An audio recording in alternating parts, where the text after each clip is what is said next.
Top 10 gangster in India. Number 10 Haji Mastan. अगर underworld don की बात करें तो सबसे पहला नाम हाजी मस्तान का आता है। मस्तान मुंबई का पहला अंडरवर्ल्ड डॉन था। उसे बाहुबली, माफिया, तस्कर हाजी मस्तान भी कहते थे। कहा जाता है कि मस्तान ने वरदराजन मुदलियार और करीम लाला को आगे बढ़ाया था। हाजी मस्तान का जन्म तमिलनाडु के कुड्डोलोर में 1 मार्च 1926 को हुआ था। उसने 1970 तक मुंबई में अपना साम्राज्य स्थापित कर लिया था। कहा जाता है कि मस्तान को सूट पहनने और मर्सिडीज की सवारी करने का बहुत शौक था। उसे विदेशी सिगार और सिगरेट पीने का भी शौक था। उसके हाथ में हमेशा सिगरेट और सिगार दिखाई देता था। नंबर 9 करीम लाला। अब बात करते हैं करीम लाला की, जिसका जन्म अफगानिस्तान के कुनार प्रांत में 1921 में हुआ था। करीम लाला तस्करी समेत कई गैर कानूनी धंधे करता था। उसको हाजी मस्तान असली डॉन कहते थे। जुर्म की दुनिया में उसका बोलबाला था। वो केवल 21 साल की उम्र में पेशावर के रास्ते मुंबई पहुंचा। उसने 1940 तक तस्करी के कामों में अपना दबदबा बना लिया। इसके बाद उसने जुए और दारू के अड्डे भी खोल लिए।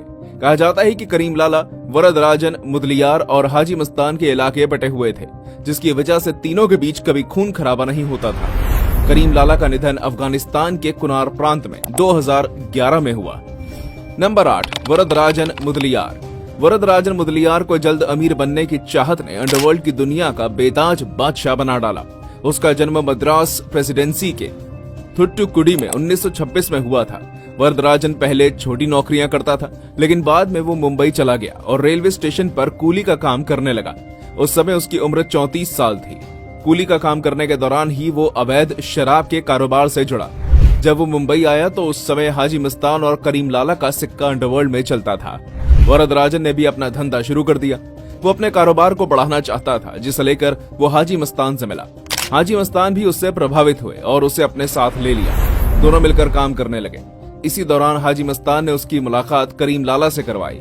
कुछ ही दिनों में वरदराजन ने मुंबई अंडरवर्ल्ड में अपनी पहचान बना ली। वो हत्या की सुपारी लेने से लेकर तस्करी जैसे कामों को संभालता था।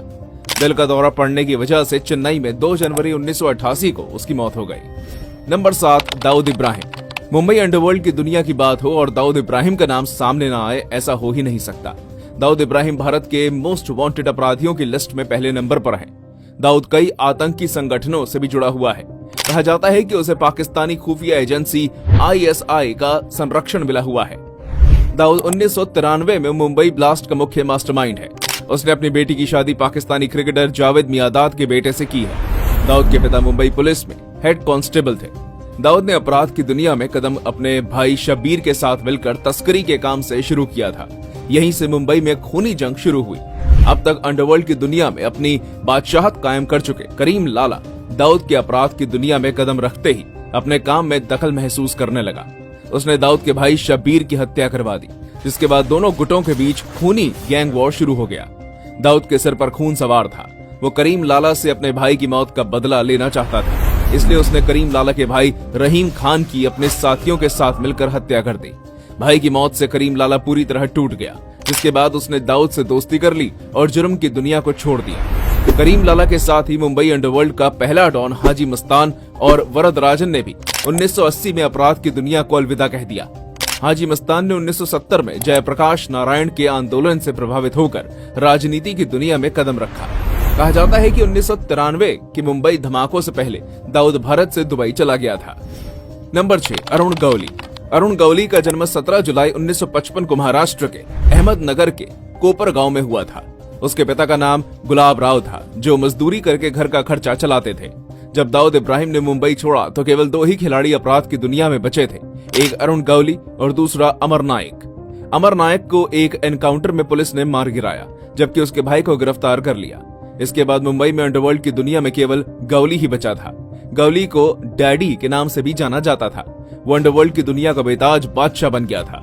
ऐसा कहा जाता है कि उसके नाम से मुंबई के बड़े बड़े लोग खौफ खाते थे। एक दशक में उसके कई दुश्मन पैदा हो गए, जिसके बाद उसने राजनीति में कदम रखा और अखिल भारतीय सेना नाम से खुद की पार्टी बनाई और महाराष्ट्र विधानसभा चुनाव में प्रत्याशियों को खड़ा कर दिया। गौली को लगता था कि वो विधायक बनकर पुलिस की नजरों से बच जाएगा, लेकिन ऐसा नहीं हुआ। गौली ने 2008 में शिवसेना के पार्षद कमलाकर जामसंडेकर की सुपारी लेकर हत्या कर दी। इस केस में उसको उम्र कैद की सजा सुनाई गई। उसके जेल में जाते ही पुलिस ने उसके पूरे गैंग को साफ कर दिया।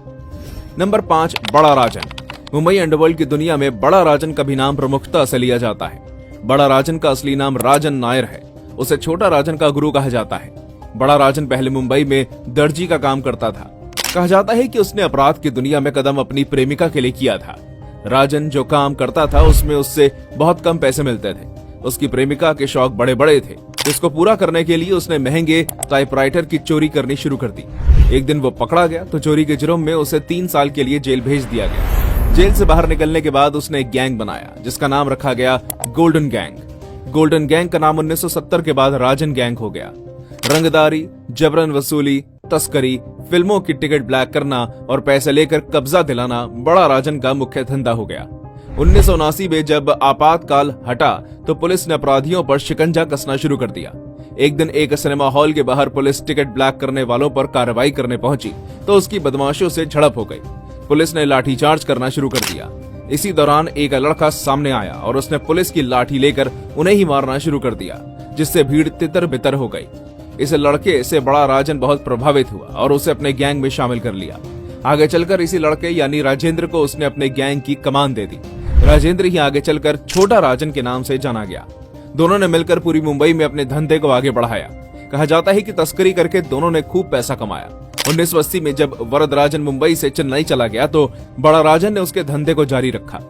एक समय ऐसा आया जब बड़ा राजन ने करीम लाला और हाजी मस्तान को तस्करी के धंधे में पीछे छोड़ दिया। इसके बाद 1980 के अंत में बड़ा राजन ने अब्दुल कुंजू नाम के एक अपराधी को अपनी गैंग में जगह दी, जिसने कुछ समय बाद बड़ा राजन की प्रेमिका से ही शादी कर ली। इससे बड़ा राजन का खून खौल उठा और उसने कुंजू से दुश्मनी कर ली। 1 साल बाद ही अब्दुल कुंजू ने बड़ा राजन की हत्या कर दी। नंबर 4, छोटा राजन। बड़ा राजन की 1982 में हत्या के बाद उसके धंधे को छोटा राजन ने आगे बढ़ाया। उसने बड़ा राजन के हत्यारों को जान से मारने की कसम खाई। अब्दुल कुंजू को छोटा राजन का इतना खौफ था कि उसने 1 साल बाद 9 अक्टूबर 1983 को पुलिस थाने में सरेंडर कर दिया। लेकिन छोटा राजन ने कई बार उसकी हत्या की कोशिश की, लेकिन वो हर बार बच जाता था। एक बार तो भरे अस्पताल में छोटा राजन ने उसको मारने की कोशिश की, जिससे प्रभावित होकर दाऊद ने उसे अपनी गैंग में शामिल कर लिया। 1984 तक छोटा राजन दाऊद का खास बन गया। इसी दौरान छोटा राजन को पता चला कि अब्दुल कुंजू खेल के मैदान में देखा गया है, तो छोटा राजन वहां पहुंचा और अब्दुल को गोली मारकर मौत के घाट उतार दिया। नंबर 3, अबू सलेम। अबू सलेम मूल रूप से आजमगढ़ का रहने वाला है। उसका जन्म 1962 में हुआ था। वो 1984 में काम की तलाश में मुंबई पहुंचा था और दाऊद इब्राहिम के लिए काम करता था। वो आजमगढ़ से युवकों को मुंबई लेकर उनसे शूटआउट को अंजाम दिलवाता था। अबू सलेम फिल्म निर्माताओं से जबरन पैसा वसूलता था। वो फिल्म निर्माता गुलशन कुमार, राकेश रोशन, सुभाष घई और राजीव रॉय को धमकी देने से भी पीछे नहीं हटा। इस समय वो सलाखों के पीछे है। गुलशन कुमार की हत्या के पीछे भी सलेम का ही हाथ होने की बात कही जाती है। उसे 2002 में पुर्तगाल में गिरफ्तार किया गया था, जिसके बाद 2015 में उसे आजीवन कारावास की सजा सुनाई गई। दोस्तों, पंजाबी गायक सिद्धू मूसेवाला हत्याकांड के बाद गैंगस्टर लॉरेंस बिश्नोई बड़ा चर्चा में है। लॉरेंस बिश्नोई के साथी गोल्डी बरार ने सोशल मीडिया पोस्ट करके हत्या की जिम्मेदारी ली। दूसरी ओर बिश्नोई के विरोधी बम्बीहा गैंगस्टर हैं, जिन्होंने इस हत्या का बदला लेने की धमकी दी है। ये बात लोग अभी भूले नहीं थे कि 12 अक्टूबर 2024 की रात में बाबा सिद्दीकी को उनके बेटे जीशान के ऑफिस के सामने बिश्नोई गैंग ने गोली मारकर हत्या कर दी। बाबा जियाउद्दीन सिद्दीकी का जन्म 13 सितंबर 1958 में हुआ था। बाबा एक भारतीय पॉलिटिशियन थे जो महाराष्ट्र राज्य में वांद्रे पश्चिम विधानसभा क्षेत्र से विधानसभा के सदस्य थे। बाबा सिद्दीकी की हत्या को अंजाम देने वाले तीनों संदिग्ध शूटरों ने हत्या से पहले लॉरेंस बिश्नोई के भाई अनमोल बिश्नोई से इंस्टेंट मैसेजिंग ऐप स्नैपचैट के जरिए बात की थी। अनमोल बिश्नोई कनाडा और अमेरिका से स्नैपचैट के जरिए हत्यारों की बात करता था। मुंबई क्राइम ब्रांच के मुताबिक आरोपी शूटर बिश्नोई से संदेश प्राप्त करते थे और निर्देश मिलने के बाद उन्हें तुरंत डिलीट कर देते थे। Number 2, Lawrence Bishnoi gang. Sidhu Moosewala की हत्या के बाद चर्चा में है। पंजाब के अबोहर में पैदा हुआ लॉरेंस एक पूर्व पुलिस कांस्टेबल का बेटा है। लॉरेंस पर 30 से ज्यादा मुकदमे दर्ज हैं। वो कई बार पुलिस हिरासत से भाग चुका है। पहले वो जोधपुर और भरतपुर की जेल में बंद था, लेकिन अब दिल्ली की तिहाड़ जेल में है। करीबन पिछले 7 साल से लॉरेंस जेल में है। कहा जाता है कि जेल में रहने के बावजूद वो आसानी से अपना गैंग चला रहा है। अभी उसके गैंग में 500 से ज्यादा अपराधी शामिल है। जेल के बाहर उसका काम गोल्डी बरार संभालता है। गोल्डी बरार ने पंजाब और पंजाब के बाहर कई कत्ल करवाए हैं। जब पुलिस उसके पीछे पड़ी तो वो भागकर कनाडा चला गया। हालांकि वो लॉरेंस के संपर्क में हमेशा रहा।